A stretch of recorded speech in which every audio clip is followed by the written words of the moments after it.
أحمد عبد الدعالي أو والهد كم قدر سركال كاترسن وزارة الجناعسية السوماليلاند وشوجا وضمادن إسكندرية فهمك أحمد كسودو وما زلت هاي كوريسانو وياها أنت وشقداً بلابي يوحيابها والسبيعي أحمد waxaan rabnaa inaan wax ka weydiino kale arrimaha horumar kale ee dawladda Soomaaliland u sameeyay Axmed ku soo dhawow وما زلت هاي dadka aad baan ku salaamayaa waana maadsantahay Axmed intii hawshan hawshan goorma lagu magacaabay hawshan hadda muddo sanad iyo bar adigoo bishii April sanadkii 2014 ayaa la magacaabay hawshan hawsha markaa maxay tahay oo maxaad qabatay wasaaradda maadaama ku soo magacawday ilaa waqtiga la soo magacaabay wasaaradda runtii anigu halkan aan inta badan joogaa waxaanan wasaaradda aan ku qabtaa oo aan halkan uga wadaa inaan xiriir la sameeyo shirkadaha ama kambaniyada wadankan Denmark ama Scandinavian-ka ee danaynaya inay maal gashadaan Somaliland ayaan magaranaysaa xiriir la sameeyaa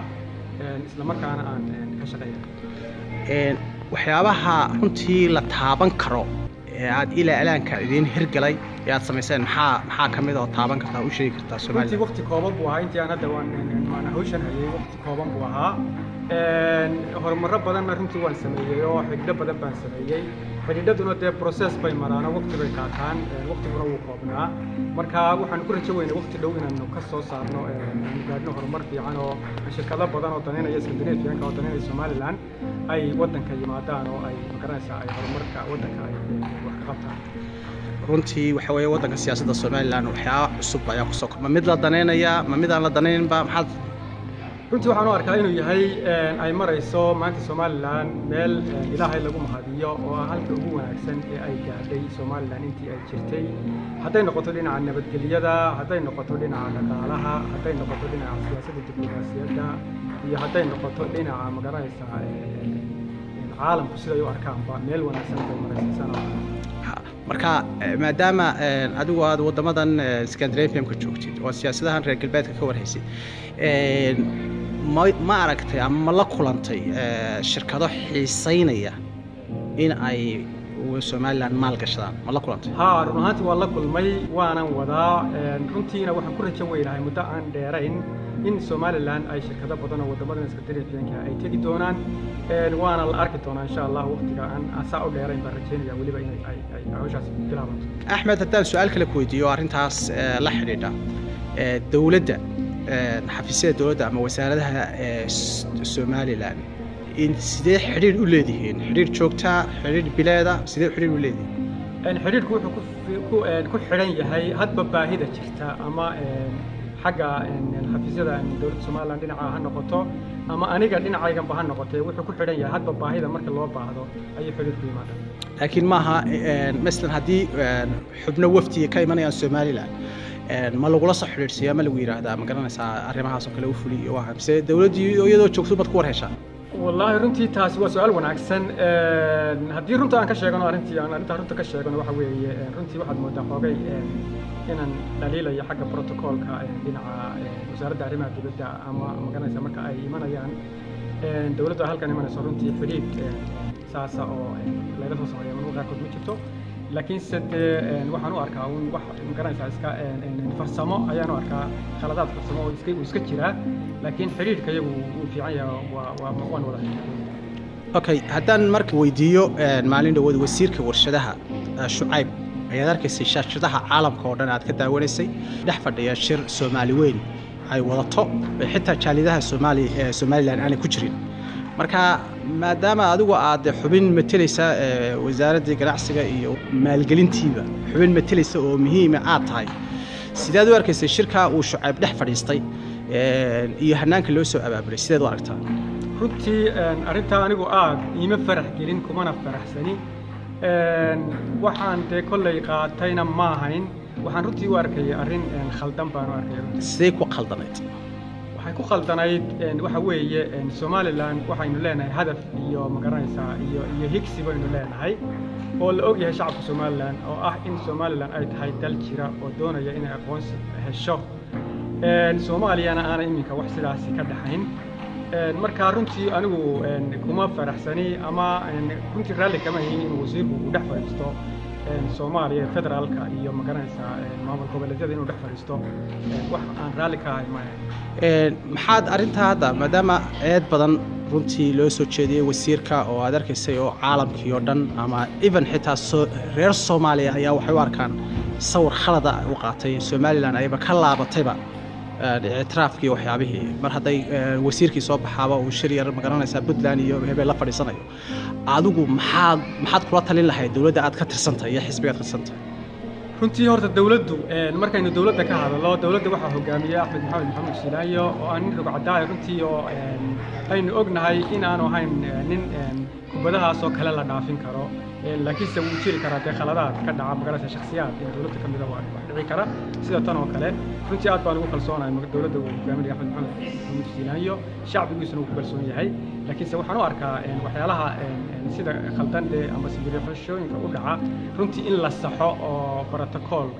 بروتوكول loo sameeyo ayaan runtii aan jecelahay haddaan su'aal ku weydiiyo muhiim ah oo shacabku ay aad isu weydiiyaan xisbiyada mucaaradku idinku eedeeyaan maadaama aad xisbiga kulmiye ka soo jeedid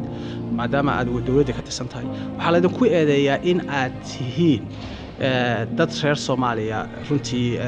sira hoose ka dhaxeeyaan oo federalism iyo waxa aaminsan maxaa su'aasha ka qabtaa su'aasha waxaan ka qabaa horta waxa weeye wax marka eed la keeno eedda waxa weeye waa in cadayn loo hayaa eed wax waa la eedayn karaa qof waa la eedayn karaa laakiin cadaynta ayaa runta magaranaysa keenta marka xisbiyada mucaaradku waa eeduuna laakiin wax cadayna ma hayaan waxaan taa marxaati uga dhiganayaa inta jeer madaxweynuhu uu diiday fadhiyo lagu talagalay in magaranaysa lagu khaldo oo kamid ah fadhigii Copenhagen ee New Deal-ka ee lacag faraha badan lagu qaybinayay oo gacanta ka taagay madaxweynaha iyo dawladdiisuba aan iman waa marxaati aan ku hayo waxa marxaati kale aan ku hayaa Nicholas Kay iyo sida ay magaranaysa madaxweynaha ay wada hadleen sida adkayda madaxweynuhu la hadlay runtii uu yiri waad soo ambataan u maleynayaa isaga laftiisa uu isla yaabay magaranaysa Nicholas Kay marka arrimahaas dhan waxaan ku cadeynayaa inay dawladda ka go'an tahay hadafka ay leedahay shacabka Soomaaliland oo aanu ahayn Soomaali weyn iyo federaal aanay meel laba kaga abtaysan labada tusaale ee aad soo qaadatay markaan dib ugu laabano New Deal-kii Copenhagen ka dhacay ee Soomaali magaranaysa lacagta loogu qoondeynayay ama fanka loogu ururinayay iyo hadda soo qaadatid arrintan Nicholas Kay labadaba waxaan xusuustaa Nicholas Kay markii hore uu ku guuleystay uu weeriyay laakiin markii dambe uu u baahday oo dib u soo celiyay ta kale markaan eegno su'aashaas u soo laabano ta kale New Deal-kana ma la oran karaa dhaqaalihii dawladda Danish-ku xad dhaafka ay Somaliland ay qasnada gooniya ugu furtay xukuumaddiina u aragtay magaranaysa dhaqaalaha dhex fadhiistaan dhaqaalahaas la waayi doonaba su'aasha maxaad ka qabtaa waxaan ka qabaa horta su'aasha haddaan ka horeeyo tan dhaqaalaha iyo New Deal-ka waxa weeye Danish-ku iyaga sanduuqan abaabulay oo aasaasay iyagana sameeyay haddii ay Somaliland ka soo qayb shirka New Deal-ka iyo haddaan ay ka soo qayb galinba sanduuqa Danish-ku waa halkiisii mana aha wax ayagu ugu tala galeen inay provocation ku sameeyaan oo yiraahdaan Soomaaliland halkan ay fadhiisato waa laga jaraya lacagtii wax noocaas ah macnaheedu dawladda Danish-ka wax ka suura gala maaha wax ay Soomaaliland u arkaysay lacag baa leedin ka jarayana maaha waa wax ku xidhan hadafkeeda iyo ujeedada ay dawladda Soomaaliland ay ku socoto oo ah inay Soomaaliland noqoto dal la aqoonsan yahay ta kale haddaan kaaga jawaabo oo Nicholas Kay waxa weeye kuma rayn sababta waxa weeye diblomaasiyaddu ama siyaasaddu marba meel bay taagan tahay waxa weeye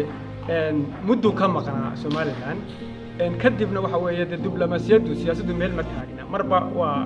waxa la galaa wada hadal oo waa marba waa haya barka Axmed aan eegno ma oran karo taa lafteeda waa laga reebay maadaama uu nin xafiiska xamar fadhiyo uu yahay arinta la isku qabtay dawladda ay ahayd saldhigga xamar ee uu Soomaaliya oo dhan uu ka dhex maamulayo